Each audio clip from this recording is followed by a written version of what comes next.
Hello' গাইছ, মই মুনীন্দ্ৰ। পুৱাই ওলাই আহিলোঁ ফুৰিব যাওঁ বুলি, কিন্তু ক'ত যাম কি কৰিম কোনো প্লেনিং নাই। এই ব্ৰহ্মপুৰে কাৰ মুখখন চাই ওলাই আহিছিলোঁ বাৰু, গাড়ীখনে মোক বৰ বেয়াকৈ বাহ দি দিলে। বাৰু যা নহওক গাইছ, মোৰ দিনকালবোৰ এনেও বহুত বেয়া। গাড়ী ভাল কৰি এটা প্লেনিং কৰি ল'লোঁ। ওলাই দিলোঁ গুৱাহাটীলৈ বুলি। এইখন হৈছে শৰাইঘাটৰ ব্ৰিজ, আৰু গুৱাহাটী আহিলে এইটো ভিডিঅ'ৰ ক্লিপ নল'লে মোৰ মনটো শান্তিয়ে নালাগে। এই ঠাইখিনি আপোনালোকে দেখিয়ে হয়তো গম পাইছে, মই হয়তো কোৱাৰ প্ৰয়োজন নাই, মই কলৈ আহিছোঁ। হয়, আপুনি ঠিকে ভাবিছে, এইটো হৈছে গুৱাহাটী পামুহিত অৱস্থিত ঐতিহ্যমণ্ডিত ভীমাশংকৰ জ্যোতিৰ্লিংগ মন্দিৰ। দাদাজনৰ পৰা ধুনীয়াকৈ ধূপ চাকি লৈ খোজ দিলোঁ মন্দিৰলৈ বুলি। দিনকাল বহুত বেয়া চলিছে গাইছ।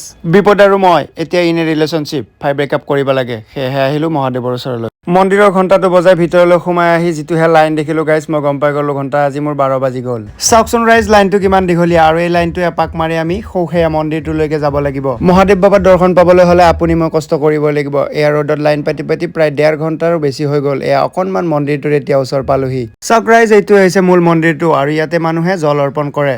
আৰু আপোনালোকে এই ভিডিঅ'টোৰ জৰিয়তে ঘৰৰ পৰাই এটা সেৱা জনাওক। আজিলৈ ভিডিঅ'টো ইমানেই। আপোনালোকেও ভালে থাকক, ময়ো ভালে আছোঁ। লগ পাম আন এটা ভিডিঅ'ত।